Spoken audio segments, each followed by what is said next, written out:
Hey there, YouTube. So I've got a 298 here. I'm going to build. I've actually been accumulating parts for a while from 285s, 2100s. I bought this as a part saw off eBay, and it had a good recoil cover for a 298, which is hard to find, and the flywheel and coil were also on it. And so I'm taking a chance on the coil. I don't know if it's good yet. I had to do a little repair on it. The ground lead was broken right at the plastic, so I actually already soldered it. I just tinned it and soldered a new wire on and put a little JB weld on it just to hold it in place so it wouldn't break loose with vibrations. So hopefully that works. Worst case scenario, you got to pull the choke. Anyhow, yeah, 298. It's pretty much a 2100 without a primer on it. And I can show you here. I know for a fact it's got a bad crankshaft. It's blued. So if you're rebuilding a saw, definitely look at your crankshaft, and that's a key sign that it's a donezo. So I've already built a 285. You can watch some videos on that. I'm going to go ahead. I'm going to take the handle off, and I'm going to split the case. I noticed on YouTube everyone's doing chainsaws, and it kind of got me in the mood to start doing my 298. And I've got a muffler coming for it, so I think I've got all the parts I need to do it. That was actually really tough to find. And I've got some SKF bearings. I've got a good top end off a 2100. And I believe the crankshaft is still good on that, so I'm going to also tear into this one. Alright, so I'm going to go ahead here and I'm just going to take the handle off. It's just a 4mm Allen head.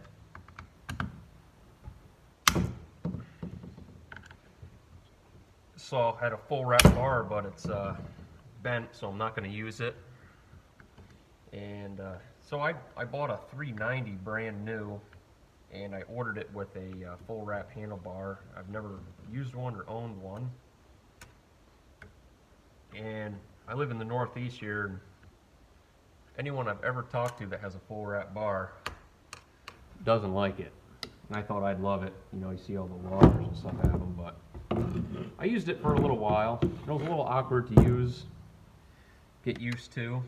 And honestly, eventually I took it off. I don't really like it. You can't get low to the ground, I found.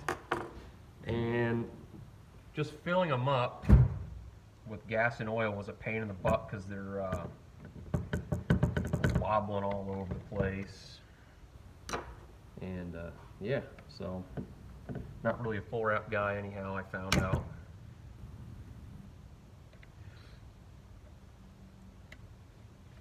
So there should be, I think there's 6 screws here for the tank. They're a little, not too bad to find. There's a rubber mount for every single one. So there's one down in here too. So a 298, 285, 2100s, they seem to share the same crankcase as far as I can tell. So if you want to build a 285 to a 298, you pretty much can just by putting a 56mm jug on it.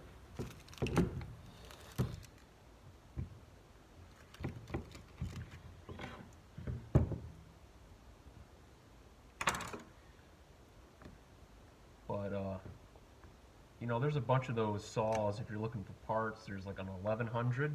I don't know if there's an 1101, but there's also a 2101. And I don't know what the difference is between a 2100 and one of those. The 285, 298, and 2100 have different flywheels. The 285 definitely has its own coil to go with its own flywheel, and need to get an ignition system, you can take a 2100 flywheel coil, flop that on a 285, and that'll work. And you also have to use the recoil cover off a 2100.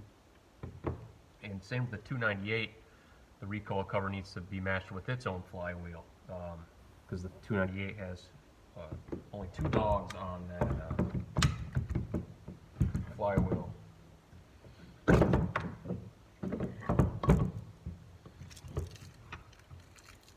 Yeah, so the 285 flywheel has 2 dogs, and the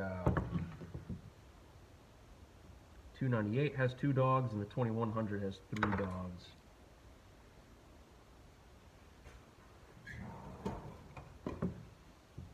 So there are some differences in these saws, but there are a lot of interchangeable parts, which is nice. Yeah, this oil tube's junk, so I'll see if I can replace that. I've got a lot of extra handles. The handles can all interchange. Got some broken pieces here. The mounts aren't looking too good on this, or really just one mount's bad. But the 298 happens to have a little flare up here on the hold down lock here, where 285 is straight.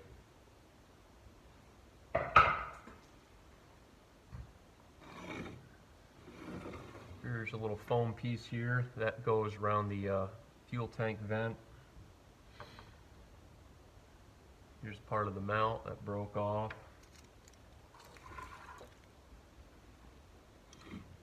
The other thing with actually I want to talk about my 285. I ported it. I wasn't much of a port job. It was just the transfer ports, the bottoms. I hogged them out pretty good. And I used old bearings and an old crank, and I don't know if it was the bad main bearings that caused the crank to overheat and go bad. I kind of think that was the issue. But anyhow, the crank went in that, and this is the old crank here, and this is the type of play you don't want to see in a crank at all. And that thing made some vibration, and you could feel it. Before I split this, the cylinder gasket is still on here, so I'm going to try to save it. And usually they come off pretty easily.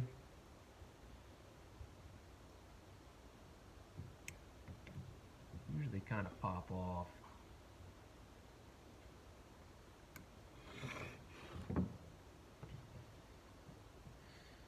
Thought I'd try something new and kind of ramble on a little bit while I work, and it's something I don't normally do because it just ain't something I do.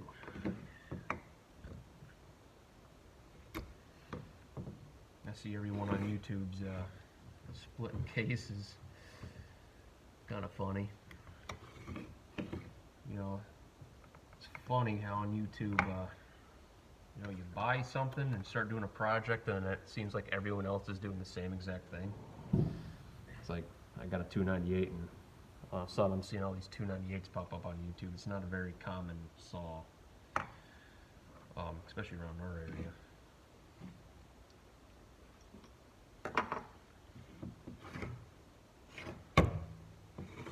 So at this point, I saved the gasket here, and up in this little area here, there is a bolt, so don't forget that one to split the cases. You really want to be careful to get all your screws, because a lot of times you go to split a case and forget one, it tweaks everything, and you don't really want that.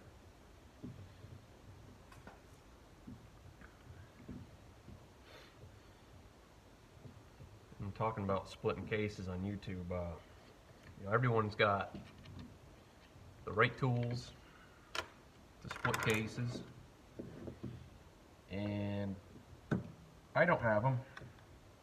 You don't really need them. They're nice to have. And part of my channel, I kind of want to do stuff old school ways, because you know we're fixing junk here on this channel, and not everyone that's doing this really can afford to buy all the special tools for every single saw, and there's ways around stuff. My kind of philosophy is that everything can be fixed. I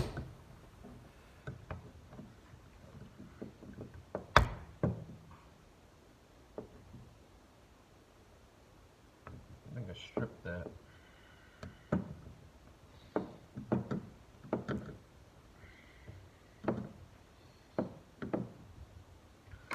There's a lot of crap in these bolts.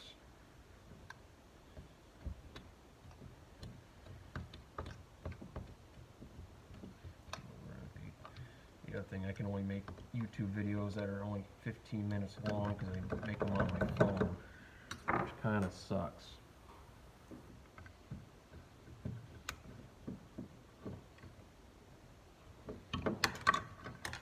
Everyone else seems to be able to make half an hour long videos.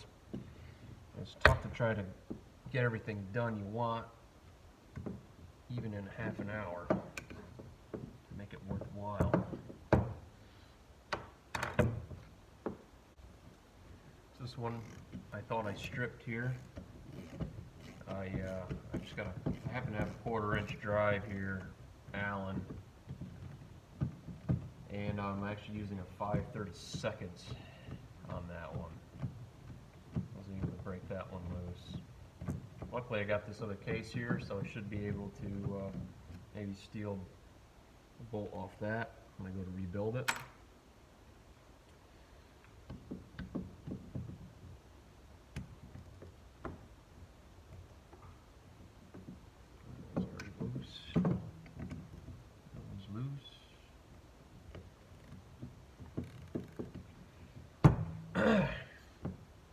And if you happen to be following this channel here, you've stuck around this long, I've got to tear into that 394 that I've poured it out for my buddy Dave. I guess it started running bad, and they said the carburetor bolts came out, and so I happened to see him a couple of days ago, and I checked out the saw. I pulled the plug out and I looked in, and there's a humongous piece of chrome flake that came off the top of the exhaust port. And I happened to message a guy on YouTube during a live stream, and you know, he made a good point there. I probably didn't chamfer my edges on that good, and I would say I probably didn't, because trying to get the Dremel in at that angle above the exhaust port and get that chamfer out is pretty hard. And from the get-go with that porting job I was doing, I was using the single grooved cutting bits. I wasn't using the double burrs or whatever you want to call it. And they were old bits too, so I was getting a lot of chattering, and the Nicosil or chrome or whatever was coming off of it really bad.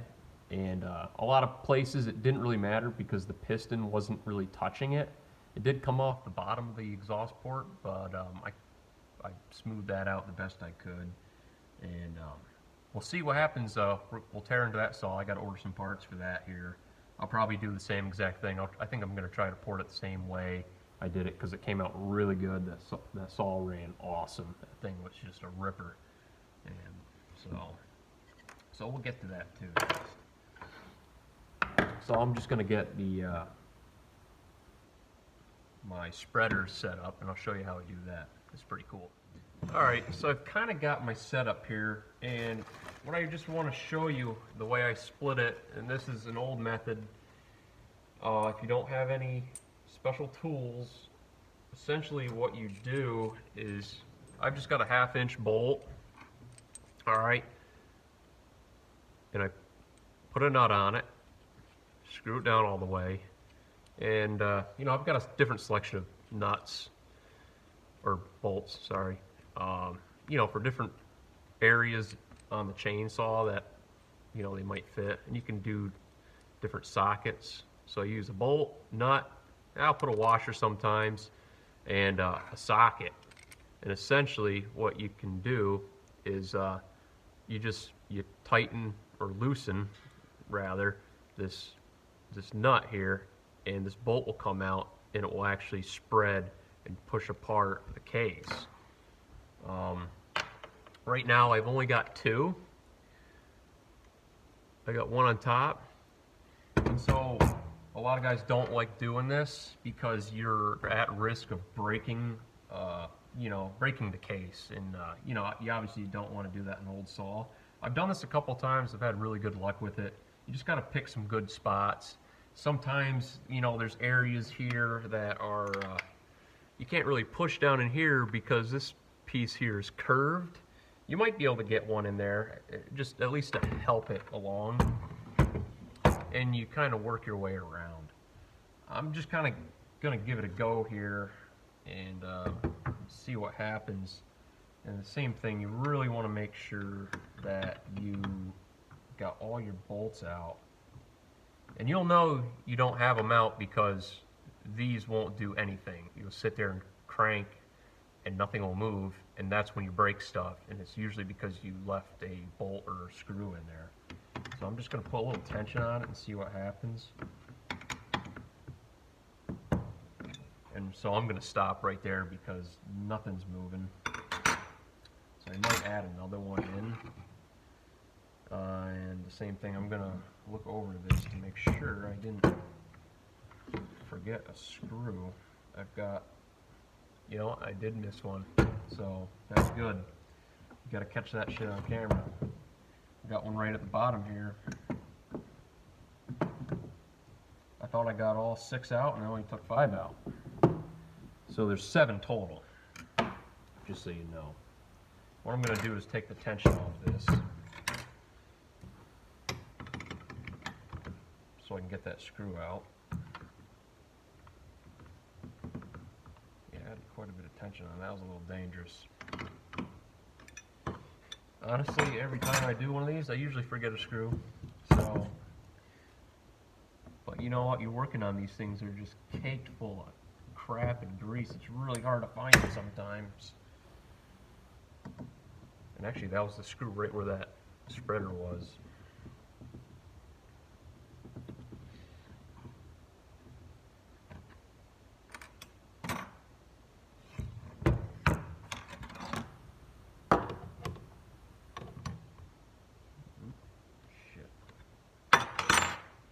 Fix that, tighten that up by hand.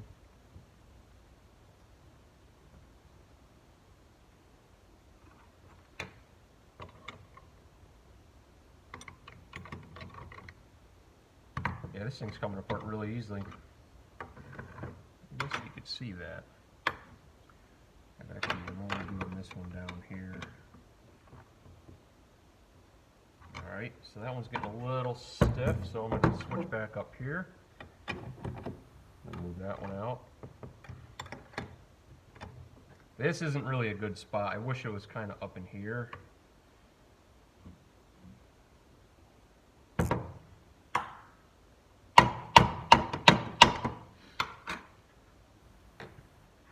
I'm going to add one more up in here actually. See if I can get it to kind of work. Alright, so I got the one on top here.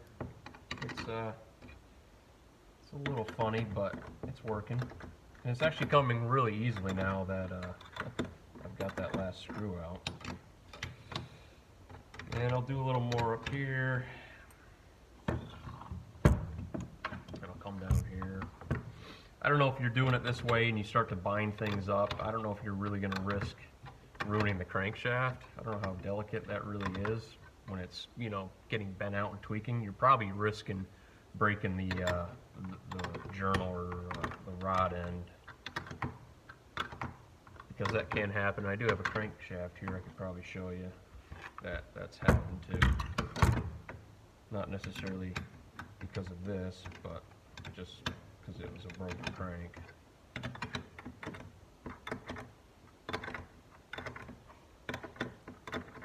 So the other thing, when you're splitting a crankcase, on one of these, you really want to try saving the crankcase gasket, because I don't think you can get these anymore. I've always been able to save these on this saw. We'll see if this works. I've only got a little bit left.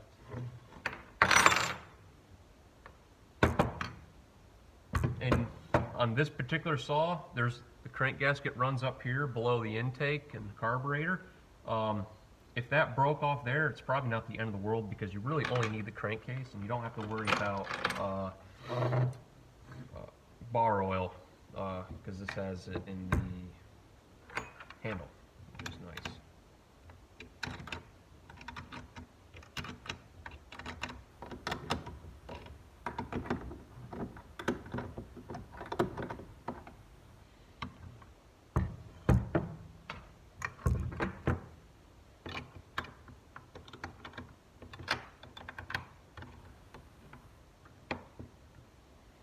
We're almost there.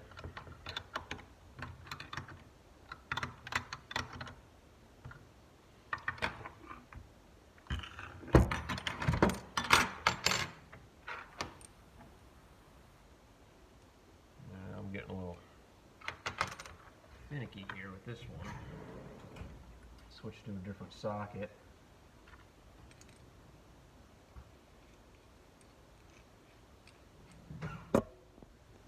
So it just came out with a bang, and I broke the crankcase gasket. Of course, after I say I've never broken one, I break one.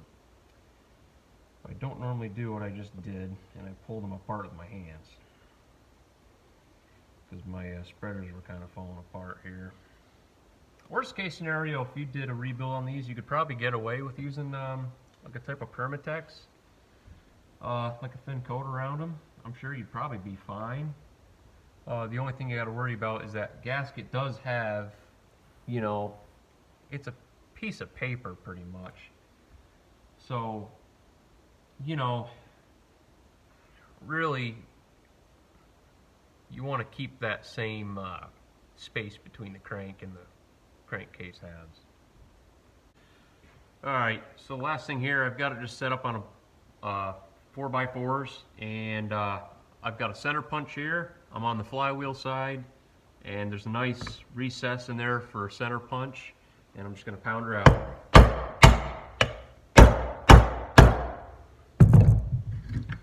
Not against the bench either.